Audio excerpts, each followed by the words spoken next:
Welcome to Atul Pandey classes for General Science. All of dear students, we are reading about the classification of elements. हम लोग पीछे class में elements के classification के बारे में पढ़ रहे थे, जिसमें पीरियोडिसिटी ऑफ क्लासिफिकेशन, एलिमेंट की क्लासिफिकेशन के दो रूल को हमने पढ़ रखा, एक डॉबर्नियर ट्राइड्स, दूसरा न्यूलैंड लॉ ऑफ ऑर्टेज। आज एक नई पीरियोडिसिटी क्लासिफिकेशन के अंतर्गत एक नए रूल्स को पढ़ते हैं, लोथर-मेयर कर्व्स। एक नए रूल्स को पढ़ते हैं आज हम लोग बाबू, लोथर-मेयर कर्व्स। बहुत ही इंपॉर्टेंट, बहुत ही अच्छे पॉइंट्स हैं, ध्यान से देखिएगा। लोथर-मेयर कर्व्स, तो नाम है यहाँ पर कर्व्स। तो लोथर-मेयर जो कि एक जर्मन साइंटिस्ट थे, 1869 में इन्होंने इस कर्व के बारे में कुछ बताया। क्या कर्व के बारे में 1869 में बताया? तो लोथर-मेयर ने वेरियस एलिमेंट्स के एटॉमिक मास को उनके एटॉमिक वॉल्यूम के अगेंस्ट एक ग्राफ प्लॉट किया। एलिमेंट्स के एटॉमिक मासेस का उनके एटॉमिक वॉल्यूम के अगेंस्ट क्या किया? एक ग्राफ प्लॉट किया, और ग्राफ प्लॉट करने पर कुछ इस तरीके के कर्व उन्हें अपने ग्राफ में दिखाई दिए। तो जिसके आधार पर जो ग्राफ मिला, इसको बोला गया क्या? Lothar Meyer curves. क्या बोला गया बच्चों? Lothar Meyer curves. तो लोथर-मेयर ने किया क्या? लोथर-मेयर ने उस समय की जो वेरियस एलिमेंट्स थे, उन वेरियस एलिमेंट्स के एटॉमिक मास का उन्हीं के एटॉमिक वॉल्यूम के अगेंस्ट एक ग्राफ प्लॉट किया। ग्राफ प्लॉट करने पर इस तरह से कुछ कर्व्स दिखाई दिए, जिसको क्या बोला गया? Lothar Meyer curves. तो यही कहा गया है कि Lothar Meyer suggested that when atomic volumes are plotted against atomic mass. Lothar Meyer ने सजेस्ट किया कि when atomic volumes are plotted against atomic mass, जब एटॉमिक वॉल्यूम को हम एटॉमिक मास के अगेंस्ट प्लॉट करेंगे ऑफ वेरियस एलिमेंट्स के, बहुत सारे एलिमेंट्स के एटॉमिक मास का उनके एटॉमिक वॉल्यूम के अगेंस्ट ग्राफ प्लॉट करते हैं, तो ये कर्व इज ऑब्टेन्ड। तो ये क्या मिलता है? ये कर्व ऑब्टेन्ड होता है। क्या होता है? कर्व हमें प्राप्त होता है। ठीक है। इस कर्व के आधार पे एलिमेंट्स की सिमिलर प्रॉपर्टीज की स्टडी उनके सिमिलर पोजीशन के आधार पे बताई गई। एलिमेंट्स उन्होंने इस ग्राफ में ऑब्जर्व किया कि जो सिमिलर प्रॉपर्टीज के एलिमेंट्स हैं, वह इस कर्व में एक सिमिलर पोजीशन पे प्लेस्ड किए गए। इन्होंने एटॉमिक मास को जब एटॉमिक वॉल्यूम के अगेंस्ट प्लॉट किया, ग्राफ प्लॉट किया, तो उसमें इन्होंने एटॉमिक वॉल्यूम के लिए डिफिनीशन बताया कि atomic volume is defined. Atomic volume को उन्होंने किस रूप में डिफाइन किया? तो एटॉमिक वॉल्यूम को लोथर-मेयर ने डिफाइन किया, ratio of atomic mass of elements to the density of elements. Atomic volume is defined as the ratio of atomic mass of elements to the density of elements. ठीक है।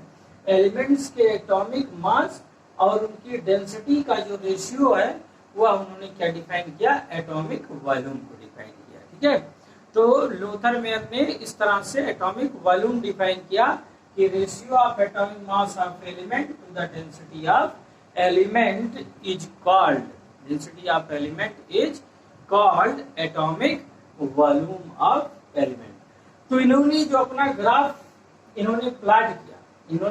Graph plot किया, इस graph के आधार पे देखिए बच्चों, समझिएगा। यहाँ ग्राफ एक्स एक्सिस पे एटॉमिक मास को लिया और वाई एक्सिस पे एटॉमिक वॉल्यूम को लिया। ठीक है। एटॉमिक मास और एटॉमिक वॉल्यूम के लेते हुए वेरियस एलिमेंट्स के लिए इन्होंने ग्राफ ड्रा किया, जिसपे इस तरह की कर्व लाइन क्या हुई? प्राप्त हुई। तो अभी हमने बताया कि कर्व पे जो एलिमेंट्स की पोजीशन थी, वो एलिमेंट्स की पोजीशन कहीं न कहीं उनकी प्रॉपर्टीज के सिमिलर थी। प्रॉपर्टीज की क्या थी? सिमिलर थी। तो इन्होंने यही बताया कि ही ऑब्जर्व दैट, क्या? He observed that the elements with similar properties occupied similar position on the curve, ठीक है, occupied similar position on the curve, ठीक। he observed that, उन्होंने क्या ऑब्जर्व किया कि the elements with similar properties के elements occupied similar position, वो क्या कर रहे हैं, सिमिलर पोजीशन ऑक्युपाइड कर रहे हैं ऑन द कर्व पे, इस कर्व पे। जैसे कि बात कर ले एल्कली मेटल्स की, देखिए एल्कली मेटल्स लिथियम है, सोडियम है, पोटेशियम है, रुबिडियम है, सीजियम है बच्चों। एल्कली मेटल्स क्या है, lithium, sodium, potassium, rubidium, caesium. ये एल्कली मेटल्स की पोजीशन क्या है, कर्व के पीक पोजीशन पे। एल्कली मेटल्स क्या है, कर्व के पीक पोजीशन पे एल्कली मेटल्स हमें क्या होते हैं, प्राप्त होते हैं। तो इस तरीके से कर्व के पीक पोजीशन पे एल्कली मेटल और एल्कली मेटल की प्रॉपर्टीज क्या होती है, सिमिलर होती है। तो इस आधार पे लूथर मेयर कर्व को बताया गया कि एलिमेंट सिमिलर प्रॉपर्टीज के एलिमेंट्स कर्व में एक सिमिलर पोजीशन पे क्या है, प्लेस्ड है। इसी तरीके से अल्कालाइन अर्थ मेटल की बात की गई, किसकी बात की गई, एल्कालाइन अर्थ मेटल में बात की गई बेरिलियम की, ठीक, किसकी बात की गई, बेरिलियम की। बेरिलियम के बाद बात की गई किसकी, मैग्नीशियम की, कैल्शियम की, स्ट्रोंटियम की, बेरिलियम, यही कहीं पे क्या होगा, मैग्नीशियम, कैल्शियम, स्ट्रोंटियम और बेरियम, ठीक है। तो ये क्या है, ये एलिमेंट्स जो अल्कालाइन अर्थ मेटल है, एक कर्व के डिसेंडिंग पार्ट पे, ठीक है, कर्व के डिसेंडिंग पार्ट पे, लिखिए डिसेंडिंग पार्ट पे, जो पार्ट इनका नीचे आ रहा है उस पार्ट पे ये एलिमेंट्स क्या है, प्रेजेंट है। Alkaline earth metals beryllium, magnesium, calcium, strontium, barium are placed on the descending portion of the curve. ये कर्व के डिसेंडिंग पोजीशन पे क्या है, प्लेस्ड है। तो इसके आधार पर भी क्या हुआ कि सिमिलर प्रॉपर्टीज के एलिमेंट्स हैं अल्कालाइन अर्थ मेटल, तो इनकी पोजीशन कहाँ पे हुई, कर्व के डिसेंडिंग ऑर्डर पे हुई, कर्व के डिसेंडिंग ऑर्डर पे प्राप्त हुई। जब एटॉमिक मास और एटॉमिक वैल्यू पे लूथर मेयर ने क्या किया, ग्राफ को प्लॉट किया। वाइल जबकि नोबल गैसों की बात की गई, तो नोबल गैसों के बारे में बताया गया कि जो नोबल गैसों की पोजीशन थी वो कर्व के एसेंडिंग पोर्शन पे, कर्व के एसेंडिंग पोर्शन पे नोबल गैसों की पोजीशन बताई है, ठीक है। इन्होंने जब इनकी फिजिकल प्रॉपर्टीज और केमिकल प्रॉपर्टीज जो उस समय के नॉन वेरियस एलिमेंट्स थे, उन वेरियस एलिमेंट्स की फिजिकल और केमिकल प्रॉपर्टीज के बीच जब ग्राफ ड्रा किया, तो उस ग्राफ के आधार पे बताया कि noble gases are on the place of ascending portion of the curve, ठीक है, किस पे प्लेस्ड है, ascending portion of the curve पे प्लेस होते हैं। तो इस तरीके से जो लूथर मेयर कर्व था, यह Luther mayor curve first periodicity था, क्या था, फर्स्ट पीरियोडिसिटी था एलिमेंट्स के बारे में, ठीक है। मीन्स इसमें ये बताया गया कि first time that a definite pattern in the periodicity of properties of elements are confirmed. ये पहला समय था जब एक डेफिनिट पैटर्न में periodicity of properties of elements को क्या किया गया, कंफर्म किया गया, ठीक है।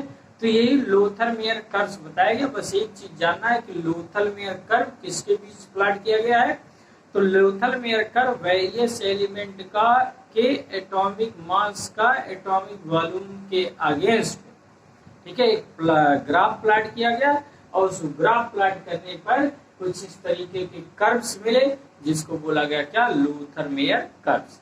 और इस लूथर मेयर कर्व्स के आधार पे ये बताया गया कि सिमिलर प्रॉपर्टीज के एलिमेंट्स इस कर्व में सिमिलर पोजीशन पे प्लेस्ड है।